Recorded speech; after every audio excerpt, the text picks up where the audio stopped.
Hi folks, my name is Anthony Cito and I'm one of the emergency physicians. And I'm Logan. I'm a medical student. We're here to chat about an approach to festival medical assessment using an acronym. What acronym may that be? It's going to be an easy one to remember, guys. Just A, B, C, D, and E. You already heard about ABCs through other means. To review, what is A? So A stands for airways.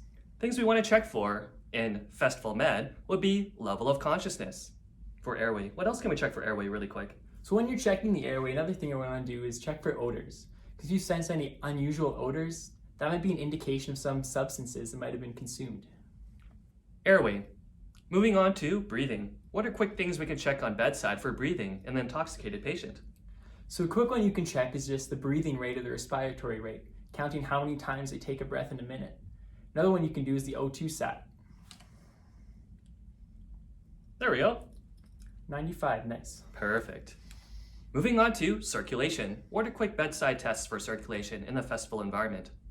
So three of the key ones we're going to want to check is heart rate, blood pressure, and temperature. We can also check for cap refill. Pinch. Less than 2 seconds. Pretty fast. We want to see how fast the blood comes back to the body to see if they're hydrated enough. You can also see if the skin is wet or dry. Certain intoxications may make the skin more wet or dry. And finally, we can add on a 12-lead ECG. Certain conditions affect the 12-lead EKG.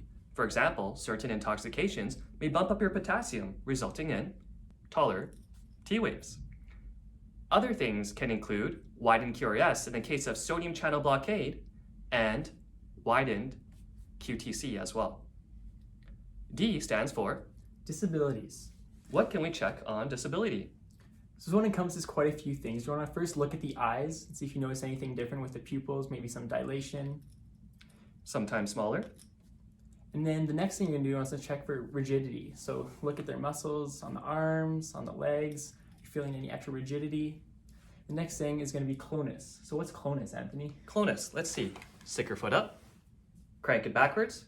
If they have clonus, they will tap against your hand. This can be seen in certain intoxications like serotonin toxicity. Another thing you can check for disability is glucose. A quick poke, perhaps their glucose is low, and that explains the decreased level of consciousness. If you're lucky, you may have an iStat machine, you can check their sodium. Certain intoxications, like MDMA, induces low sodium through a means of too much water intake, or actually its metabolites secretes more or stimulates the secretion of more ADH, always digging holes, reabsorbing more water, decreasing the sodium. So poke, you can also check the sodium. Finally, E stands for So E is exposures. expose the person to see if there's any other signs of trauma. If you're intoxicated, you might fall, you might hurt yourself. Make sure to rule out any other signs of trauma. So again, in rapid sequence, A, B, C, D, E. A, level of consciousness, odors. B, respirate, saturation. C, heart rate, blood pressure, temperature, cap refill, skin, wet or dry. ECG. D, disability, eyes, rigidity, clonus, plus or minus glucose and sodium. And then E, signs of trauma. That's the ABCDE approach. Thank you. See you next time.